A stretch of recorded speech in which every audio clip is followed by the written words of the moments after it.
Hello everyone, welcome to my another new blog. আর আজকের ব্লগটি কিন্তু শুরু হচ্ছে আমার শ্বশুরবাড়ি থেকে। সকাল সকাল উঠে ডুবুর জন্য একটু ম্যাগি সেদ্ধ আর ডিম সেদ্ধ করে নিলাম। আর এই যে নেমে পড়েছি রান্নার কাজে। ওর বাবা সকাল সকাল বাজারে গিয়ে নিয়ে এসেছিলো ইলিশ মাছ আর মাটন। মানে এই দিকে যখন আমরা আসি, বাড়ি আসার তো একটা আনন্দ থাকেই, প্লাস আরেকটা আনন্দ কিন্তু আরও বেশি আমাদের আনন্দটাকে দ্বিগুণ করে দেয়, সেটা হচ্ছে খাওয়া দাওয়া। মানে হায়দ্রাবাদে যেসব আমরা খেতে পারি না, সেগুলো এখানে ইজিলি খেতে পারি। হ্যাঁ, ইলিশ মাছ খেতে পারি, মাটনও খেতে পারি। মাটনের স্বাদটা ওখানে সেরকম নয়, কিন্তু এদিকের মাটনের স্বাদটা কিন্তু একটা অদ্ভুত টেস্ট।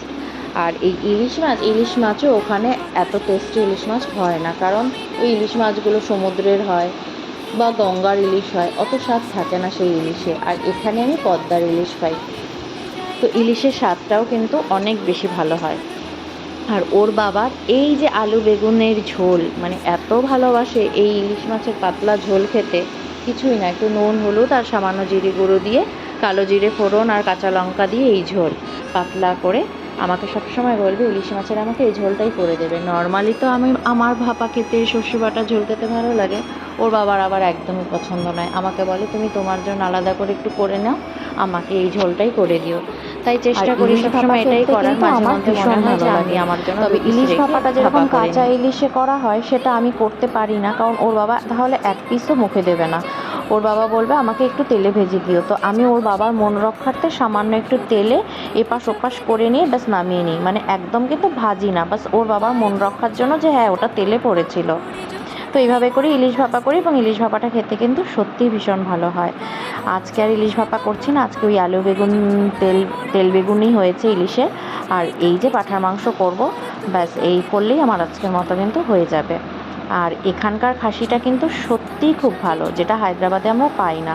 কথায় আছে খাসির মাংসের স্বাদ নাকি আলাদাই হয় যদি খাসির মাংসের সাথে খাসির চর্বিটা লেগে থাকে, সেই স্বাদটাই নাকি আলাদা হয়। হ্যাঁ, শরীরের পক্ষে হয়তো খুব একটা বেশি উপকারী নয়, তবে খাওয়ার জিনিস একটু ভালো মতো খাওয়াই হয়তো ভালো। তো যাই হোক, এখানে এসে ওইসব আমার ডায়েটিং কোনো কিছুই চলে না, আমরা সমস্ত নিয়মের বাইরে চলে যাই। নিয়ম বলতে আমি একটু নিয়ম মানি, ওর বাবা তো কিছুই মানে না নিয়ম। তো নিয়মের বাইরে আমিও এখানে একইভাবেই থাকি, ওর বাবার সাথে যা পাই তাই খাই, খেয়ে দিয়ে নিয়ে তারপরে ওদিকে যাওয়া হওয়ার হবে।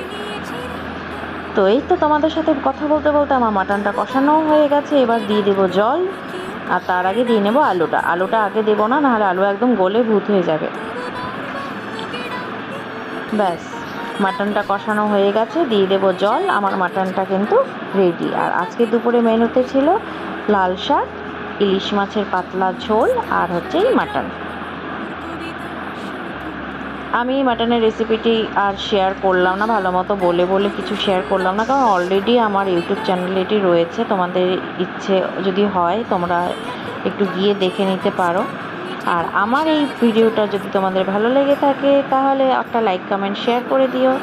আর সুস্থ থেকো, ভালো থেকো, টাটা। আবার দেখা হবে নতুন কোনো ব্লগ নিয়ে।